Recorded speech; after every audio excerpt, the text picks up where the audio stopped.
Okay, so I went to see Dick Gregory tonight, and I think that it was more amazing than what I thought it was going to be because the older man that opened the show, he made me laugh so hard. I felt my spleen. I was like, this old man is fucking hilarious. He was killing us. Raphael Sadiq came out there. I've been following him for quite some time now, so every time I see him and I haven't seen him in a little while, I'm like, man, he just keeps bringing it. Like, he just keeps bringing it, and I'm so proud of him. I remember one time I met him in a corner store when I used to live in another neighborhood, and he told me then he was having something. It is thundering outside. When did all this come about? Okay, so he said that he was having an event over at like the fish boat, I think that's the one they used to call it, the fish boat or something, on Richmond, and he was telling me about it, and the way he was telling me to come over there and check it out was cracking me up.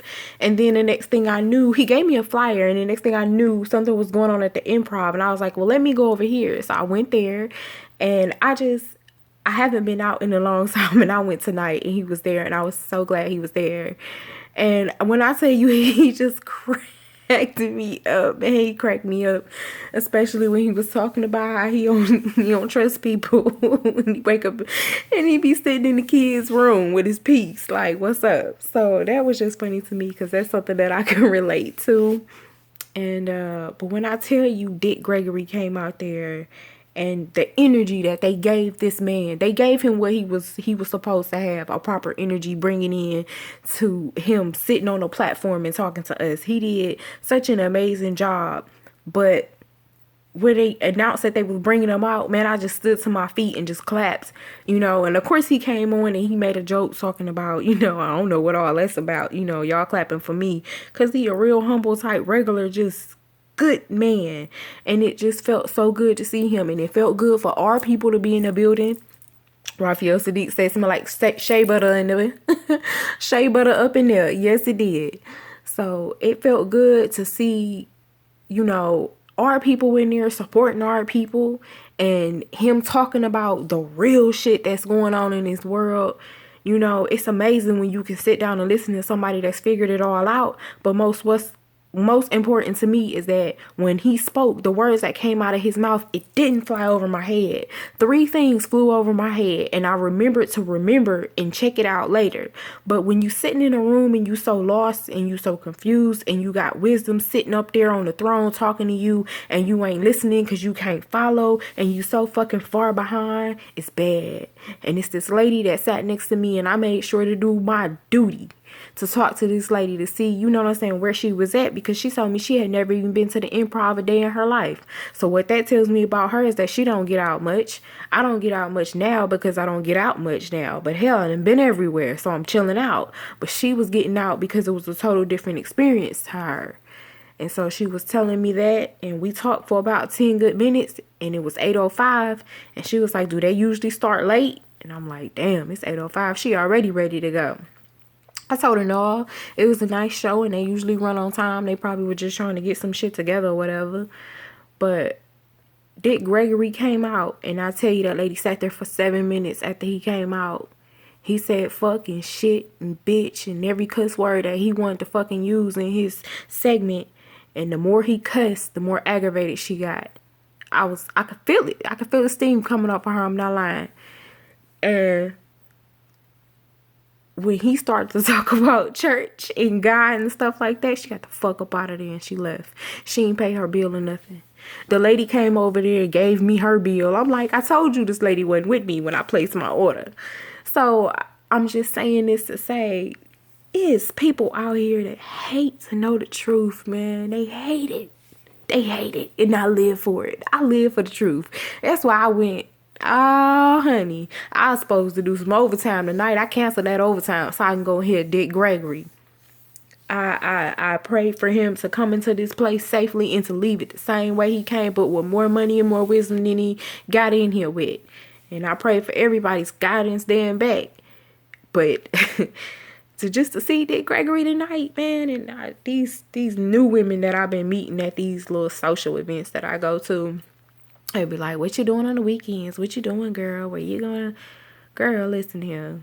I go to stuff that I need to go to. I hear what I need to hear, and I see what I need to see so I can be who I need to be. You don't even fucking know Dick Gregory.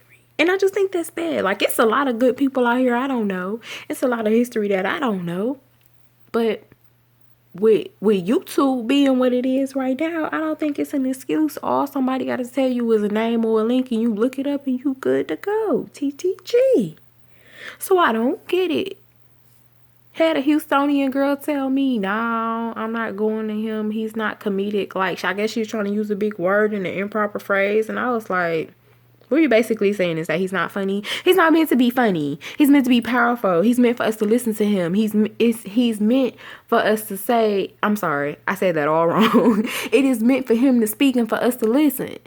So I just, I told her, I said, I'm not going to laugh. I'm gonna laugh regardless because I'm just goofy. But I'm going for the consciousness. I'm going for the right words to be said. I'm going not to be let down. And she just was like, well, I don't want to go. I'm like, girl, I ain't pushing the issue for you to go. I'm going fucking regardless. I got my ticket. I'm going to be in the building. And I was in the building, and the building was good. The building was good. I heard everything I was supposed to hear. And even though he said some things that he said before and on the Breakfast Club a couple of days ago when he was in New York, it was just, I still listen. I listen like he never said it. Because the way I understood it the first time may not mean, it'd be the same way that he said it. It meant it the second time. It was amazing. It was amazing. People don't get it. I just want us to wake up. I want us to wake up. That man come up there and spill out all that wisdom. What he got paid to go to the Improv tonight wasn't for that. He come out there for us. So we can know and we can hear and understand. He just trying to get the word out. I don't even think this shit probably pays his water bill.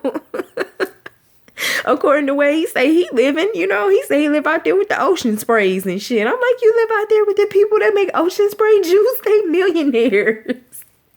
How much money they worth? You out there in that neighborhood. So he ain't doing this shit for no money, man. He's doing it for us. And he said it when he was on the stage. He said, I relate to the ghetto. I just can't live with you motherfuckers. So if Dick Gregory is in your area, please go. Go.